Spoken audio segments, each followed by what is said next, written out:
Hi hello ಸ್ನೇಹಿತರೆ, ಎಲ್ಲರಿಗೂ ನಮಸ್ಕಾರ. Welcome back to my YouTube channel Praveen ಇನ್ಫೋಲ್ಡ್ ಸ್ನೇಹಿತರೆ. ನಾವು ಹಿಂದಿನ ಒಂದು ವಿಡಿಯೋದಲ್ಲಿ ಬೌದ್ಧ ಧರ್ಮ ಮತ್ತು ಜೈನ ಧರ್ಮ ಅದರಲ್ಲಿ ಪ್ರಮುಖವಾಗಿ ಇಂಪಾರ್ಟೆಂಟ್ಸ್ಗಳನ್ನು ಡಿಸ್ಕಸ್ ಮಾಡಿದ್ವಿ. ಇವತ್ತು ಉತ್ತರ ಭಾರತದಲ್ಲಿ ಆಳ್ವಿಕೆ ಮಾಡಿರುವಂಥ ಪ್ರಮುಖವಾದ ರಾಜಮನೆತನಗಳ ಬಗ್ಗೆ ನಾವು ಡಿಸ್ಕಸ್ ಮಾಡೋಣ ಸ್ನೇಹಿತರೆ. ಒಂದೊಂದಾಗಿ ಸಂಪೂರ್ಣವಾಗಿ ಡಿಸ್ಕಸ್ ಮಾಡ್ತಾ ಹೋಗೋಣ. ವಿಡಿಯೋವನ್ನು ಫುಲ್ ನೋಡಿ, ಎಲ್ಲೂ ಸ್ಕಿಪ್ ಮಾಡಬೇಡಿ.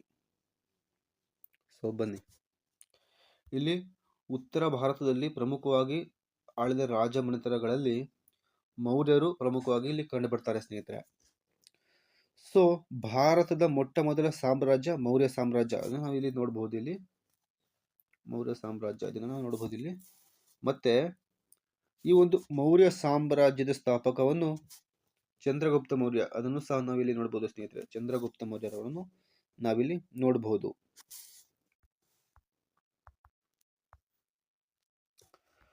ಚಂದ್ರಗುಪ್ತ ಮೌರ್ಯರವರು ಯಾವ ರೀತಿ ಆಳ್ವಿಕೆ ಮಾಡ್ತಾರೆ ನೋಡೋಣ ಬನ್ನಿ. ಇಲ್ಲಿ ಒಂದೊಂದಾಗಿ ಸಂಪೂರ್ಣವಾಗಿ ನಾವು ಕಾಂಪಿಟೇಟಿವ್ ಎಕ್ಸಾಮ್ಸ್ಗೆ ಎಷ್ಟು ಬೇಕು ಅಷ್ಟನ್ನು ಮಾತ್ರ ಡಿಸ್ಕಸ್ ಮಾಡ್ಕೊಂತ ಹೋಗೋಣ ಸ್ನೇಹಿತರೆ. ಫುಲ್ ಯಾವುದೇ ಕಾರಣಕ್ಕೂ ಟೈಮ್ ವೇಸ್ಟ್ ಮಾಡೋದು ಬೇಡ. ಒಂದೊಂದಾಗಿ ಫುಲ್ ನೋಡೋಣ. ಬೇಗ ಎಲ್ಲರೂ ಜಾಯ್ನ್ ಆಗಿ. ಇಲ್ಲಿ ನಂದ ವಂಶದ ರಾಜ ಧನನಂದ, ಇದು ಸಹ ಇಲ್ಲಿ ಎಕ್ಸಾಮ್ಸ್ಗಳಲ್ಲಿ ಕೇಳಬಹುದು. ನಂದ ವಂಶದ ರಾಜ ಧನನಂದ, ಇದನ್ನು ನಾವು ಕೇಳಬಹುದು. ಧನನಂದ ಇಂಪಾರ್ಟೆಂಟ್ ಕೇಳಬಹುದು. ಮತ್ತೆ ಇಲ್ಲಿ ಚಾಣಾಕ್ಷನು ಕುಟಿಲ ತಂತ್ರಗಳಲ್ಲಿ ನಿಪುಣನು ಆದ ವಿಷ್ಣುಗುಪ್ತ ಅವರಿಗೆ, ಅವರು ತುಂಬಾ ಚಾಣಾಕ್ಷನು, ಬುದ್ಧಿವಂತರಾಗಿದ್ರು. ಅವರಿಗೆ ನಾನಾ ರೀತಿಯ ಹೆಸರುಗಳಿಂದ ಅವರನ್ನ ಕರೀತಿದ್ರು ಸ್ನೇಹಿತರೆ. ಮತ್ತೆ ಇಲ್ಲಿ ಮೌರ್ಯ ಸಾಮ್ರಾಜ್ಯದ ರಾಜಧಾನಿಯಾಗಿ ಪಾಟಲಿಪುತ್ರ, ಅದನ್ನು ನಾವಿಲ್ಲಿ ನೋಡಬಹುದು. ಮೌರ್ಯ ಸಾಮ್ರಾಜ್ಯದ ರಾಜಧಾನಿ ಪಾಟಲಿಪುತ್ರ, ಅದು ಇವಾಗ ಬಿಹಾರದ ರಾಜಧಾನಿ ಪಾಟ್ನಾ ಆಗಿದೆ ಸ್ನೇಹಿತರೆ. ಅಷ್ಟನ್ನ ನಾವಿಲ್ಲಿ ನೋಡಬಹುದು. ಮತ್ತೆ ಇಲ್ಲಿ ಮ್ಯಾಸಿಡೋನಿಯಾದ ದೊರೆ ಅಲೆಕ್ಸಾಂಡರ್ ಅವರನ್ನ ಸಹ ಇಲ್ಲಿ ನಾವು ನೋಡಬಹುದು. ಮತ್ತೆ ಚಂದ್ರಗುಪ್ತ ಮೌರ್ಯನ ಸೈನ್ಯದ ಎದುರು ಸ್ವತಃ ಸೆಲ್ಯೂಕಸ್ ಅವನೊಡನೆ ಒಪ್ಪಂದಕ್ಕೆ ಮುಂದಾಗ್ತಾರೆ. ಅವರು ಕೆಲವು ಪ್ರದೇಶಗಳನ್ನ ಕೇಳ್ತಾರೆ, ಇವರು ಕೆಲವು ಒಂದು ಪ್ರದೇಶಗಳನ್ನ ಅವರಿಗೆ ಬಿಟ್ಕೊಡ್ತಾರೆ ಸ್ನೇಹಿತರೆ. ಮತ್ತೆ ವಿಷ್ಣುಗುಪ್ತ ಅಥವಾ ಕೌಟಿಲ್ಯ, ಇವರನ್ನು ಕೌಟಿಲ್ಯ ಅಂತಲೂ ಸಹ ಕರೀತಾರೆ. ಇವರು ಚಂದ್ರಗುಪ್ತ ಮೌರ್ಯನ ಪ್ರಧಾನಮಂತ್ರಿ ಆಗಿದ್ದರು. ಈ ಒಂದು ವಿಷ್ಣುಗುಪ್ತ ಅಥವಾ ಕೌಟಿಲ್ಯನು ಅರ್ಥಶಾಸ್ತ್ರ ಎಂಬ ಕೃತಿಯನ್ನು ರಚಿಸ್ತಾರೆ ಸ್ನೇಹಿತರೆ. ಆ ಒಂದು ಕೃತಿಯು ಮೈಸೂರಿನ ಓರಿಯೆಂಟಲ್ ಗ್ರಂಥಾಲಯದಲ್ಲಿ ಮಾತ್ರ ಸಿಗುತ್ತದೆ. ಅದನ್ನ ಮೊಟ್ಟ ಮೊದಲ ಬಾರಿಗೆ ಆರ್ ರಾಮಶಾಸ್ತ್ರಿ ಎಂಬ ವಿದ್ವಾಂಸರು ಅದನ್ನ ಕಂಡಿಡ್ತಾರೆ ಸ್ನೇಹಿತರೆ. ಅದು ಎಲ್ಲಿದೆ ಅಂತ ಆರ್ ರಾಮಶಾಸ್ತ್ರಿ ಎಂಬ ವಿದ್ವಾಂಸರು ಅದನ್ನ ಶೋಧನೆ ಮಾಡ್ತಾರೆ. ಮತ್ತೆ ನಂತರ ಇಲ್ಲಿ ಚಂದ್ರಗುಪ್ತ ಮೌರ್ಯ ಜೈನ ಧರ್ಮವನ್ನು ಇಲ್ಲಿ ಸ್ವೀಕರಿಸ್ತಾರೆ ಸ್ನೇಹಿತರೆ. ಮತ್ತೆ ನಂತರ ಇಂದಿನ ಹಾಸನ ಜಿಲ್ಲೆಯ ಶ್ರವಣ ಬೆಳಗೊಳದಲ್ಲಿ ಅವರು ಕಠಿಣ ಒಂದು ವ್ರತವನ್ನು ಮಾಡಿ ತನ್ನ ದೇಹವನ್ನು ತ್ಯಾಗ ಮಾಡ್ತಾರೆ ಸ್ನೇಹಿತರೆ. ಅವರು ತನ್ನ ದೇಹವನ್ನು ತ್ಯಾಗ ಮಾಡಿದ ನಂತರ ಅವನ ಮಗನಾದ ಬಿಂದುಸಾರ ಅವರವರು ಆಳ್ವಿಕೆಯನ್ನ ಮುಂದುವರಿಸ್ತಾರೆ ಸ್ನೇಹಿತರೆ. ಅವರು ಆಳ್ವಿಕೆಯನ್ನು ಮುಂದುವರಿಸುವಾಗ ಅವರಿಗೆ 25 ವರ್ಷ ವಯಸ್ಸಾಗಿರುತ್ತೆ. ಅದನ್ನು ವಯಸ್ಸೆಲ್ಲ ಕೇಳಲ್ಲ, ಅದನ್ನು ಇಂಪಾರ್ಟೆಂಟ್ ಅಲ್ಲ. ಬಿಂದುಸಾರನ ಮಗ ಅಶೋಕ, ಇದು ಪ್ರಮುಖವಾಗಿ ಕೇಳಬಹುದು ಸ್ನೇಹಿತರೆ. ಅಶೋಕನು ತನ್ನ ಸಿಂಹಾಸನವನ್ನು ಏರಿದ ಮೊದಲೇ ಪ್ರಜೆಗಳೆಲ್ಲರೂ ನನ್ನ ಮಕ್ಕಳಿದ್ದಂತೆ ಎನ್ನುವ ಒಂದು ಮಾತಿನ ಮೂಲಕ ಅವರು ಪ್ರಜೆಗಳನ್ನು ಆಳಲು ಸ್ಟಾರ್ಟ್ ಮಾಡ್ತಾರೆ ಸ್ನೇಹಿತರೆ. ಅಶೋಕನು ಹಲವಾರು ರೀತಿಯ ಶಾಸನಗಳನ್ನ ರಚನೆ ಮಾಡ್ತಾರೆ. ಆ ಒಂದು ಶಾಸನಗಳು ಪ್ರಧಾನವಾಗಿ ಬ್ರಾಹ್ಮಿ ಲಿಪಿ ಮತ್ತು ಪ್ರಾಕೃತ ಭಾಷೆಯಲ್ಲಿ ಕಂಡು ಬರುತ್ತದೆ ಸ್ನೇಹಿತರೆ.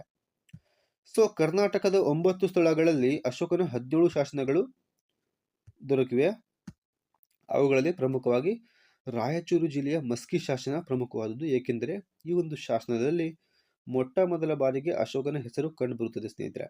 ಅಂದ್ರೆ ಯಾವ ರೀತಿ ಅಂದ್ರೆ ದೇವನಾಂಪ್ರಿಯ ಪ್ರಿಯದರ್ಶಿನಿ ಎಂದು ಅಲ್ಲಿ ಕಂಡು ಬರುತ್ತದೆ. ಮಸ್ಕಿಯ ಶಾಸನದಲ್ಲಿ ದೇವನಾಂಪ್ರಿಯ ಪ್ರಿಯದರ್ಶಿನಿ ಅಶೋಕ ಎಂದು ಬರೆಯಲಾಗುತ್ತದೆ. ಆದ್ರಿಂದ ಅವನನ್ನು ಈ ಒಂದು ಹೆಸರಿನಿಂದ ಕರೀತಾರೆ.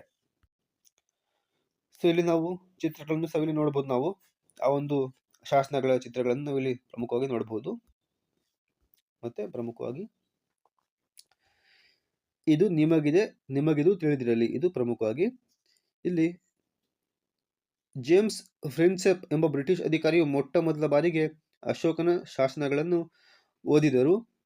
ಅದಕ್ಕಿಂತ ಮೊದಲು ದೆಹಲಿಯ ಸುಲ್ತಾನನಾದ ಫಿರೋಜ್ ಶಾ, ದೆಹಲಿಯ ಸುಲ್ತಾನ ಯಾರು ಅಂತ ಕ್ವಶನ್ಸ್ಗಳನ್ನ ಕೇಳಬಹುದು. ಫಿರೋಜ್ ಶಾ ತುಘಲಕ್ ಅಶೋಕನ ಶಾಸನಗಳನ್ನು ಓದಿಸುವ ಪ್ರಯತ್ನ ಒಂದು ನಡೆಸಿ ಅದನ್ನ ಸೋಲ್ತಾರೆ, ವಿಫಲ ಆಗ್ತಾರೆ ಅವರು. ಮತ್ತು ಅಶೋಕನು ಅಧಿಕಾರಕ್ಕೆ ಬಂದ 8ನೆಯ ವರ್ಷ ಕಳಿಂಗ ರಾಜ್ಯದ ಮೇಲೆ ಯುದ್ಧವನ್ನ ಸಾರ್ತಾರೆ. ಸೊ ಕಳಿಂಗ ರಾಜ್ಯವು ಇಂದಿನ ಒಡಿಶಾ ರಾಜ್ಯದ ಒಂದು ಭಾಗವಾಗಿತ್ತು. ಇಲ್ಲಿ ನೋಡಬಹುದು, ನಾನು ಟಿಕ್ ಮಾಡಿದ್ದೀನಿ. ಸೊ ನಿಮಗೆ ಗೊತ್ತಾಗಲಿಲ್ಲ ಅಂದ್ರೆ ಇನ್ನೊಂದ್ಸಲ ಟಿಕ್ ಮಾಡ್ತೀನಿ. ಇದು ಸಾರ್ತಾರೆ ಒಡಿಶಾ ರಾಜ್ಯದ ಭಾಗವಾಗಿತ್ತು. ಕಳಿಂಗ ರಾಜ್ಯವು ಇಂದಿನ ಒಡಿಶಾ ರಾಜ್ಯದ ಒಂದು ಭಾಗವಾಗುತ್ತದೆ ಸ್ನೇಹಿತರೆ. ಸೊ ಅಷ್ಟನ್ನು ನಾವಿಲ್ಲಿ ನೋಡಬಹುದು. ಮತ್ತೆ ಅಷ್ಟೇ ಇಲ್ಲಿ ಇಂಪಾರ್ಟೆಂಟು ಈ ಪೇಜಲ್ಲಿ ಇಲ್ಲಿ ಚಿತ್ರಗಳನ್ನು ನೋಡಬಹುದು ಇಲ್ಲಿ.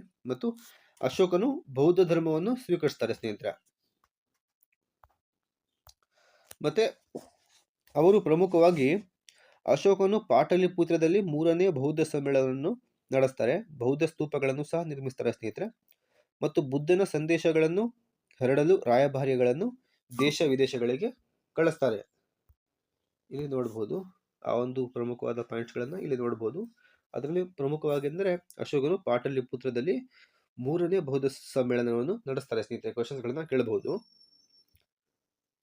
ಮತ್ತೆ ಇಲ್ಲಿ ಪ್ರಮುಖವಾಗಿ ಇಷ್ಟೇ ಇಲ್ಲಿ ಇಂಪಾರ್ಟೆಂಟು ಕೇಳದ ಅಷ್ಟು. ಮತ್ತು ಮಧ್ಯಪ್ರದೇಶದ ಸಾಂಚಿಯ ಸ್ತೂಪ ಮತ್ತು ಸಾರನಾಥದ ಸ್ತಂಭಗಳು ಇಲ್ಲಿ ಪ್ರಸಿದ್ಧವಾಗಿ ಕಂಡುಬರ್ತವೆ. ಸಾರನಾಥ ಸ್ತಂಭದ ಮೇಲೆ 4 ತಲೆಯ ಸಿಂಹ ಬೋಧಿಗೆಯು ನಮ್ಮ ರಾಷ್ಟ್ರ ಲಾಂಛನವಾಗಿದೆ. ಇದು ಸಹ ಕೇಳಬಹುದು. ಇದು ತುಂಬಾ ಇಂಪಾರ್ಟೆಂಟ್ ಆಗಿದೆ ಸ್ನೇಹಿತರೆ. ನಂತರ ಇಲ್ಲಿ ಆ ಒಂದು ಚಿತ್ರವನ್ನ, ನಮ್ಮ ರಾಷ್ಟ್ರ ಲಾಂಛನ ಅದೊಂದು ಚಿತ್ರವನ್ನ ನೀವಿಲ್ಲಿ ನೋಡಬಹುದು. ಸೊ ಹಿಂದೆ ಗಂಧಾರ, ಈಗಿನ ಅಫ್ಘಾನಿಸ್ತಾನದಲ್ಲಿದೆ ಅದು. ಗಂಧಾರ ಎಂಬ ಪ್ರದೇಶದಲ್ಲಿ ಕುಶಾನ ಎಂಬ ರಾಜವಂಶವು ಆಳ್ವಿಕೆ ಮಾಡ್ತಾ ಇತ್ತು. ನಂತರ ಕುಶಾನರಲ್ಲಿ ಕನಿಷ್ಕ ಎಂಬ ಅರಸ ಪ್ರಸಿದ್ಧವಾಗಿ ಕಂಡು ಬರ್ತಾರೆ ಸ್ನೇಹಿತರೆ. ಇನ್ನು ನೋಡಬಹುದು ಇಲ್ಲಿ ಕುಶಾನರಲ್ಲಿ ಕನಿಷ್ಕ ಪ್ರಸಿದ್ಧವಾಗಿ ಕಂಡು ಬರ್ತಾರೆ. ಉತ್ತರ ಭಾರತದಲ್ಲಿ ಅವನ ಸಾಮ್ರಾಜ್ಯವು ಅಫ್ಘಾನಿಸ್ತಾನದಿಂದ ಬಿಹಾರದವರೆಗೆ ಹಬ್ಬುತ್ತದೆ ಸ್ನೇಹಿತರೆ. ಕ್ವಶನ್ಸ್ಗಳನ್ನ ಕೇಳಬಹುದು. ಮತ್ತೆ ಇಲ್ಲಿ ಬೌದ್ಧ ಧರ್ಮದ ಅನುಯಾಯಿ ಕನಿಷ್ಕರವರು ಆಗಿರ್ತಾರೆ. ಕನಿಷ್ಕ ಕೂಡ ಸಾಮ್ರಾಟ ಅಶೋಕನಂತೆ ಹಲವು ಸ್ತೂಪಗಳನ್ನು ಕಟ್ಟಿಸ್ತಾರೆ. ಮತ್ತು ಅಲ್ಲದೆ ಕಾಶ್ಮೀರದಲ್ಲಿ 4ನೇ ಬೌದ್ಧ ಸಮ್ಮೇಳನವನ್ನು, ಒಂದು ಸಭೆಯನ್ನು ಇವರು ನಡೆಸ್ತಾರೆ. ಕನಿಷ್ಕನು ತಾನು ಅಧಿಕಾರಕ್ಕೆ ಬಂದ ನೆನಪಿಗೆ ಶಾಲಿವಾಹನ ಶಕ ವರ್ಷವನ್ನು ಪ್ರಾರಂಭ ಮಾಡ್ತಾರೆ ಸ್ನೇಹಿತರೆ. ಇದೇ ಇಂದು ಭಾರತ ಸರ್ಕಾರ ಅಧಿಕೃತ ಕ್ಯಾಲೆಂಡರ್ ವರ್ಷವಾಗಿದೆ. ಆ ಒಂದು ಇಂಪಾರ್ಟೆಂಟ್ಗಳನ್ನು ನೀವಿಲ್ಲಿ ಈ ಒಂದು ಪೇಜಲ್ಲಿ ನೋಡಬಹುದು. ಕ್ಲೀನಾಗಿ ಡಿಸ್ಕಸ್ ಮಾಡ್ಕೊಳ್ಳಿ ಸ್ನೇಹಿತರೆ. ಎಲ್ಲ ಒಂದೊಂದಾಗಿ ನೋಡ್ಕೊಳ್ಳಿ, ಟೈಮ್ ವೇಸ್ಟ್ ಮಾಡೋದು ಬೇಡ. ಮತ್ತೆ ಪುರುಷಾಪುರ ಅಂದ್ರೆ ಇಂದಿನ ಪೇಶಾವರ, ಅಲ್ಲಿ ಅವನು ಕೆಲವು ರೀತಿಯ ಸ್ತೂಪಗಳನ್ನು ಕಟ್ಟಿಸ್ತಾರೆ ಸ್ನೇಹಿತರೆ. ಅದರಲ್ಲಿ ಪ್ರಮುಖವಾಗಿ ಪುರುಷಪುರದಲ್ಲಿ ಕಟ್ಟಿಸಿದ ಸ್ತೂಪಕ್ಕೆ 13 ಅಂತಸ್ತುಗಳ ಗೋಪುರವಿತ್ತು. ಗೋಪುರವು 400 ಅಡಿ ಎತ್ತರವಿದ್ದು ಆ ಕಾಲದ ಒಂದು ಕೌತುಕವೆನಿಸಿತ್ತು. ಕನಿಷ್ಕಪುರ ಎಂಬ ನಗರವನ್ನು ನಿರ್ಮಾಣವನ್ನು ಮಾಡ್ತಾರೆ. ಇಲ್ಲಿ ಚಿತ್ರವನ್ನು ನೋಡಬಹುದು, ಆ ಒಂದು ಶಿಲ್ಪಗಳ ಚಿತ್ರವನ್ನು. ಒಂದು ನಿಮಿಷ. ಮತ್ತೆ ಇಲ್ಲಿ ಗಾಂಧಾರ ಮತ್ತು ಮಥುರಾ ಎಂಬ ಹೊಸ ಶೈಲಿಗಳು ಇಲ್ಲಿ ಕನಿಷ್ಕನ ಸಾಮ್ರಾಜ್ಯದ ಆಳ್ವಿಕೆಯಲ್ಲಿ ಹುಟ್ಕೊಳ್ತಾವೆ ಸ್ನೇಹಿತರೆ. ಮಥುರೆಯಲ್ಲಿ ಕನಿಷ್ಕನ ಕಲ್ಲಿನ ವಿಗ್ರಹ ದೊರಕುತ್ತದೆ. ಮತ್ತೆ ಭಾರತದಲ್ಲಿ ಮೊಟ್ಟ ಮೊದಲು ಚಿನ್ನದ ನಾಣ್ಯಗಳನ್ನು ಚಲಾವಣೆ ತಂದವರು ಕನಿಷ್ಕ ರಾಜ ಮನೆತನದವರು. ಇಲ್ಲಿ ನೋಡಬಹುದು, ಇದು ಪ್ರಮುಖವಾಗಿ ಇಂಪಾರ್ಟೆಂಟ್ ಆಗಿದೆ. ಮತ್ತೆ ಕನಿಷ್ಕನು ವಿದ್ವಾಂಸರು ಮತ್ತು ಸಾಹಿತಿಗೆ ಆಶ್ರಯ ನೀಡಿದ್ದರು. ಅವರಲ್ಲಿ ಪ್ರಮುಖವಾಗಿ ಅಶ್ವಘೋಷ ಪ್ರಮುಖನು. ಇವನು ಬುದ್ಧಚರಿತ ಎಂಬ ಕೃತಿಯನ್ನು ಸಂಸ್ಕೃತದಲ್ಲಿ ರಚಿಸ್ತಾರೆ ಸ್ನೇಹಿತರೆ. ಪ್ರಶ್ನೆಯನ್ನ ಕೇಳಬಹುದು. ಅಶ್ವಘೋಷನು ರಚಿಸಿದ ಕೃತಿ ಯಾವುದು? ಅದು ಯಾವ ಭಾಷೆಯಲ್ಲಿದೆ? ಉತ್ತರ ಬುದ್ಧಚರಿತ, ಸಂಸ್ಕೃತ ಭಾಷೆಯಲ್ಲಿದೆ. ಮತ್ತೆ ನಾಗಾರ್ಜುನನು ಕನಿಷ್ಕನ ಆಸ್ಥಾನದಲ್ಲಿದ್ದ ಶ್ರೇಷ್ಠ ಕವಿ ಮತ್ತು ತತ್ವಜ್ಞಾನಿಯಾಗಿದ್ದಾನೆ. ವಸುಮಿತ್ರ ಓರ್ವ ವಿದ್ವಾಂಸನಾಗಿದ್ದಾನೆ, ಇನ್ನೊಬ್ಬ ವಿದ್ವಾಂಸ. ಹಾಗೂ ಕಾಶ್ಮೀರದಲ್ಲಿ ನಡೆದ ಬೌದ್ಧ ಮಹಾಸಭೆಯ ಅಧ್ಯಕ್ಷನು ಆಗಿದ್ದನು. ಯಾರು? ವಸುಮಿತ್ರ. ಚರಕ ಎಂಬುವನು ಕನಿಷ್ಕನ ಸಮಕಾಲೀನ ವೈದ್ಯನಾಗಿರುತ್ತಾನೆ. ಅಂದ್ರೆ ಆ ಒಂದು ಕನಿಷ್ಕನ ಸಾಮ್ರಾಜ್ಯದಲ್ಲಿ ಚರಕ ಎಂಬುವನು ಪ್ರಮುಖವಾದ ಒಂದು ವೈದ್ಯನಾಗಿರುತ್ತಾನೆ ಸ್ನೇಹಿತರೆ.